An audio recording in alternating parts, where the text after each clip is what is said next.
Alors, je ne sais pas si on va pouvoir faire la transplantation en ambulatoire, mais je vais demander à Patrick Bagan de nous dire si on peut faire des lobectomies pulmonaires en ambulatoire. Et cette communication sera discutée par Corinne Vons, qui, à ce que nous sachions tous, s'y connaît bien en ce qui concerne l'ambulatoire.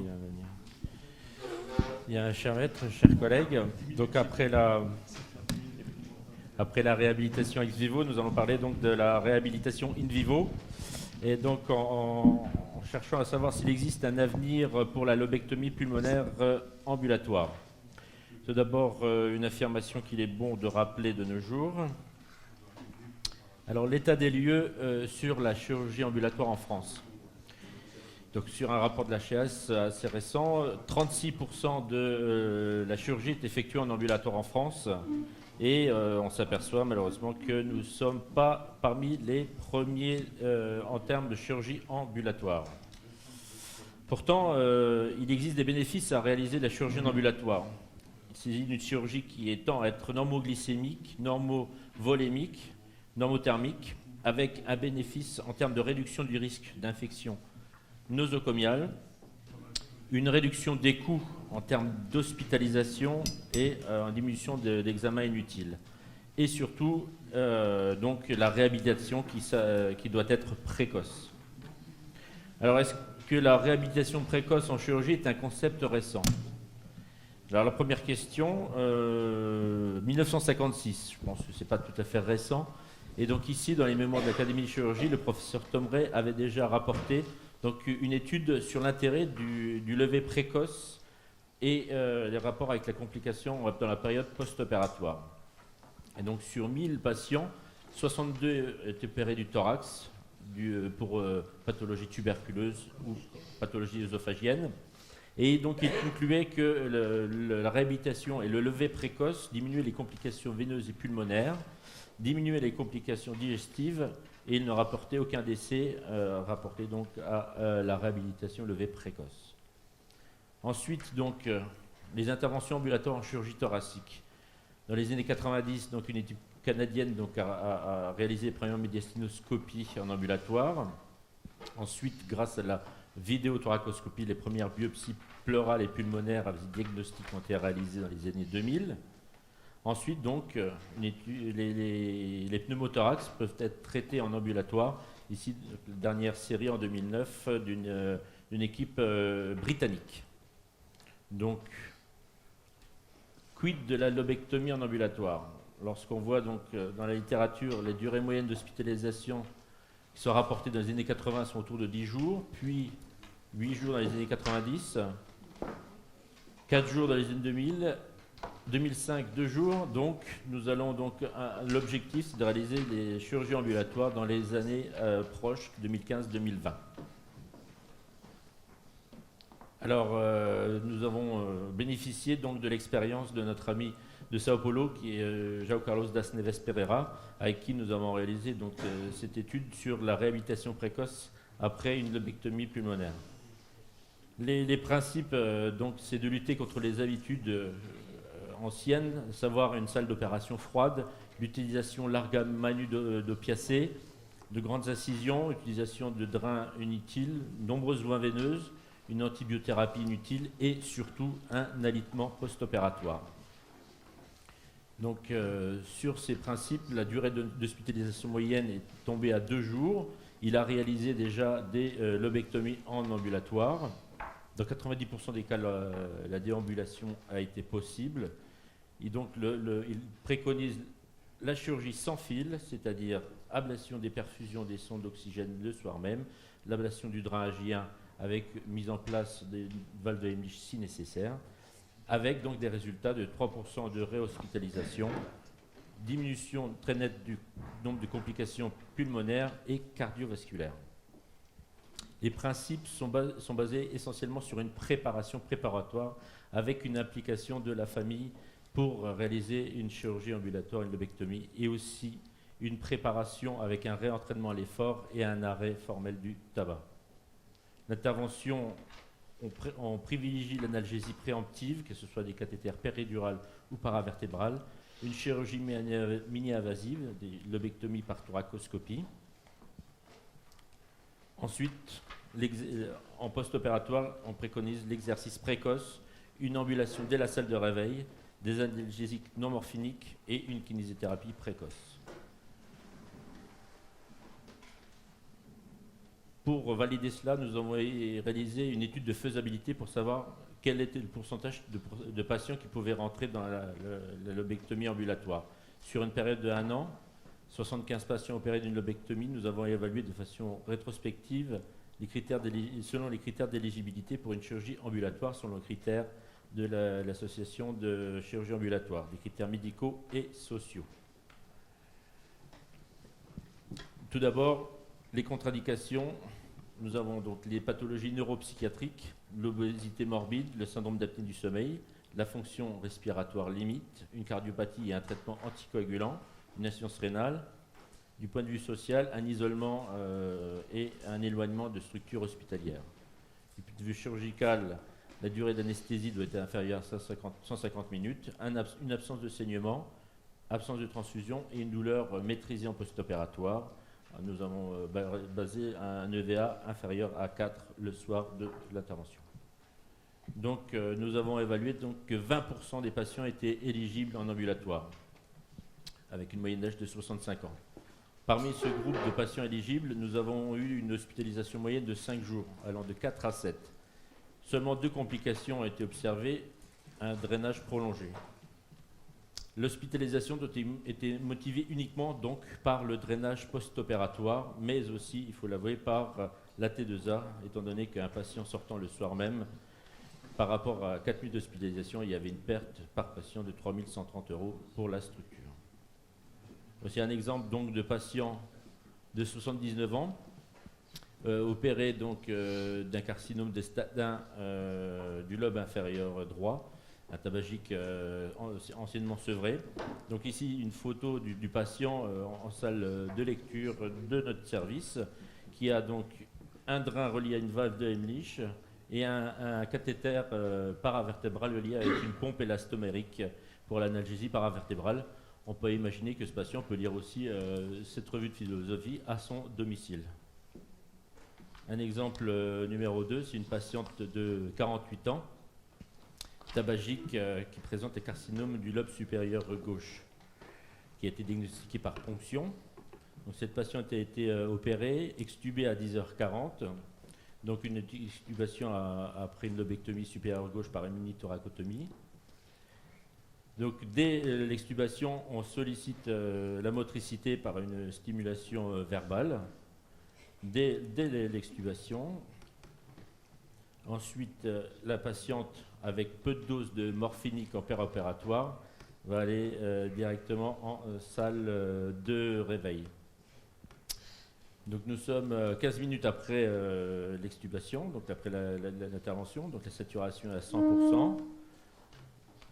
Première stimulation pour la coordination motrice, évaluer si l'anesthésiste n'a pas fait une surcharge en hypnotique et en morphinique. Ici donc le chirurgien qui nous a un peu stimulé, c'est le docteur Dasneves Pereira. La patiente a un cathéter d'analgésie paravertébrale qui est en mise en marche. 35 minutes, nous faisons déjà les premiers pas.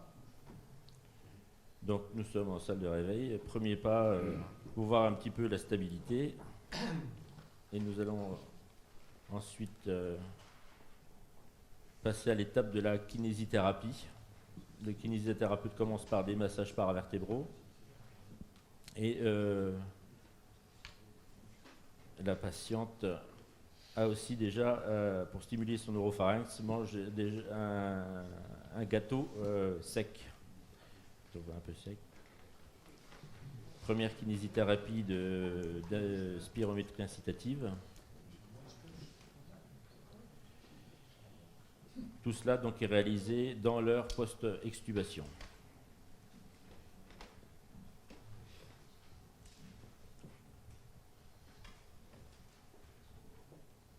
Nous allons donc passer, après cette période de salle d'extubation, la patiente a sa première radiothorax, pas d'atelectasie. Et elle passe donc en chambre et 3 heures après, donc en compagnie de sa famille qui participe à tout cela, nous avons déjà un premier test de marche chez cette patiente pour montrer que sans trucage, 3 heures après, elle peut avoir donc ici au saturomètre une saturation qui passe rapidement à 100%.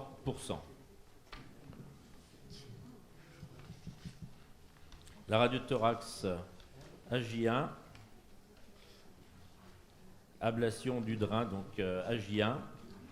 La patiente sort à domicile au 3e jour, toujours pour des raisons économiques malheureusement, pour avoir 3 nuits d'hospitalisation et pas par perte d'argent. Alors l'essor de la chirurgie ambulatoire, en conclusion, il faudrait une valorisation des tarifs de l'ambulation en ambulatoire, un développement des structures extra-hospitalières pour la gestion des drains, parce qu'on s'aperçoit que c'est essentiellement le drain thoracique qui les fait hospitaliser plus longtemps. Et enfin, l'évolution des mentalités des patients, des familles, mais aussi des médecins. Et je voudrais rebondir sur la phrase que tu as dit tout à l'heure. Il existe des gens qui traînent les pneumothorax en ambulatoire et ils n'ont pas peur. Mais nous, il ne faut pas avoir peur de la chirurgie ambulatoire. Je vous remercie.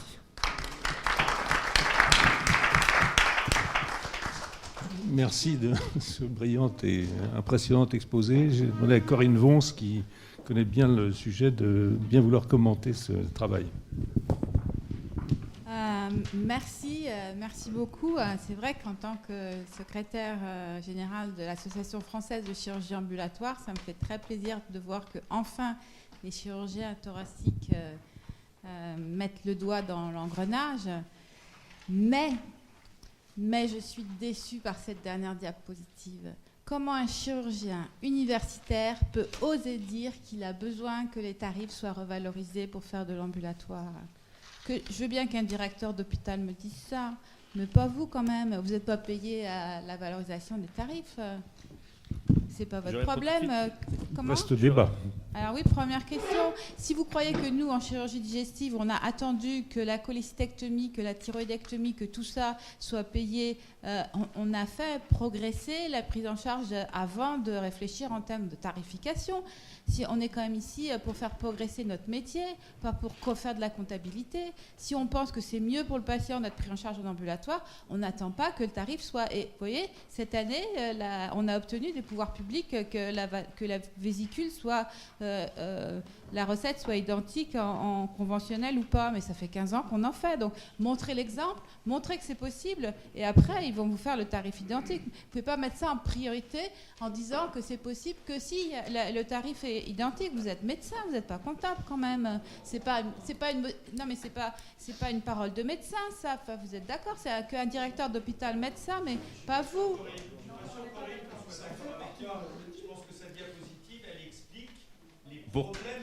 Mais il ne peut pas mettre ça en premier quand même. Non, il ne va pas dire qu'il ne le fait pas parce que ce n'est pas payé assez. Mais il faut vous défendre de ça. Défendez-vous de ça. On peut peut-être passer au point numéro 2, si vous voulez bien. Premier point. Voilà. Tu veux répondre, ouais.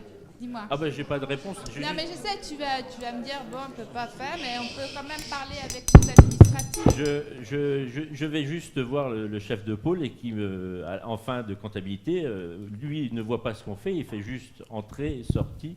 Et donc à la fin, donc il faut s'adapter à. Non, mais on peut expliquer aussi. À l'explication, je pense que. On ne peut pas que raisonner en recettes, on peut raisonner en coûts. Et l'ambulatoire fait aussi largement diminuer les coûts. Lorsque je vais voir mon banquier, je peux lui expliquer. Non, mais c'est un directeur d'hôpital aussi. Il n'est pas malheureusement, il faut être pragmatique. Mais en tout cas, je ne sais pas, mais nous à l'hôpital Antoine Béclair, on avait réussi à faire comprendre au directeur de l'établissement qu'on faisait de l'ambulatoire, que ça diminuait la recette, mais qu'on faisait diminuer les coûts, puis on attirait, puis on faisait avancer la médecine, et ben il l'avait compris, en tout cas. Alors ensuite, dans le résumé que j'avais lu, parce que c'est bien, mais on a l'impression qu'en fait ça pourrait être encore mieux. Parce que vous dites qu'il y a 20% seulement des malades qui ont une lobectomie qui serait accessible à la chirurgie ambulatoire. Mais c'est vrai que l'étude, elle est quand même rétrospective et que notamment ces 16 malades qui sont éligibles, il y en a, parmi ceux qui ne sont pas éligibles, il y en a 18, c'est parce qu'en fait, ils avaient trop mal au moment de la sortie. Mais on peut imaginer que si c'était pas du rétrospectif et s'ils avaient vraiment été prévus pour être en ambulatoire, il y aurait une meilleure prise en charge de la douleur. Et notamment, je vois que vous mettez des cathéters avec, j'imagine, des biberons et tout. Peut-être que vous pourriez arriver à 0 malade qui a mal le soir de l'opération, parce qu'en plus, vous êtes drôlement énergique avec eux. Hein, parce que même nous, les cures de hernie, on les fait pas courir dans les couloirs après l'intervention. Hein. Franchement, c'est de la vraie réhabilitation. Donc, est-ce que vous ne croyez pas que si vous vouliez, vous pourriez arriver à 0 douleur le soir? Ah, tout à fait. Avec des c'est juste médicaments. une étude de faisabilité, mais je pense qu'on peut faisabilité, augmenter à 30%, car les patients ont une diminution de la douleur chronique lorsqu'ils ont eu une réhabilitation précoce et n'ont pas eu d'alitement prolongé. Ça, c'est indéniable. Notamment, pareil, pour les contre-indications d'ordre de comorbidité. Vous savez qu'actuellement, toutes les comorbidités bien stabilisées, la dépression, tout ça, c'est pas un problème pour la prise en charge. En fait, les facteurs neuropsychologiques, c'était surtout essentiellement de l'alcoolisme et de la toxicomanie. On avait très peu de... Et ça, c'est une contre-indication ? L'alcoolisme et la toxicomanie, on l'a considéré comme une contre-indication, mais tout peut être évolutif. Hein, c'est juste... Et la durée de l'intervention supérieure à 150 minutes, c'est une contre-indication ? C'était juste un critère d'une durée prévisible. Et en général, on a fixé un cut-off à 150 minutes. Parce que c'est pas non plus... c'est pas non plus. Non, mais tout est variable, le VA et tout est. Non, mais c'est ça que. Donc, non, parce que vous finissez par dire que 20%, mais en fait, c'est parce que vous avez décidé de critères qui étaient les vôtres, en fait, et qui sont pas. C'est des critères qui sont subjectifs, qui peuvent être évolutifs. D'accord. Et puis, en effet, est-ce que. Parce que surtout, c'est assez impressionnant quand on voit le vieux monsieur qui est assis avec ces deux drains, qui est en fait, en définitive, vous nous le montrez au premier jour, c'est ça ou c'est un J1 poste. Et pourquoi il est resté 3 jours? Pourquoi vous ne l'avez pas fait sortir? Pour la gestion. Comment? Tout est pour la gestion des cathéters et des drains à domicile, malgré toutes les démarches faites auprès des structures extra-hospitalières, il y en a très peu qui acceptent de prendre en charge les drains et les cathéters à ce jour dans notre région, parce qu'il n'y a pas de tarification pour les gestions de drains, et c'est malheureusement avec Santé Plus, Santé Service à côté, j'ai fait des démarches depuis 3 ans, ils n'acceptent pas de prendre en charge car il n'y a pas de cotation pour gestion de drains à domicile. Malheureusement, on revient toujours à la valorisation des tarifs.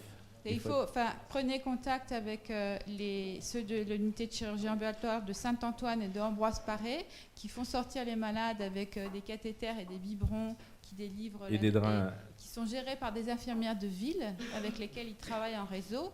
Apparemment, ça pose pas de problème. Les cathéters nerveux, oui, mais pas les drains pleuraux. C'est le drain pleural qui fait peur, malheureusement.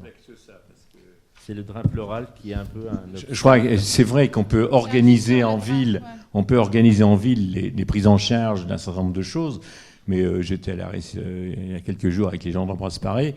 Ils ont des endroits où ils peuvent le faire, puis ils ont des endroits où ils ne peuvent pas le faire. Parce que comme on est au début, tout au moins de l'organisation extra-hospitalière, c'est pas encore complètement entré dans les mœurs. Donc c'est pas dans les mœurs, mais c'est possible, quoi. Si non, mais c'est des choses qui se font...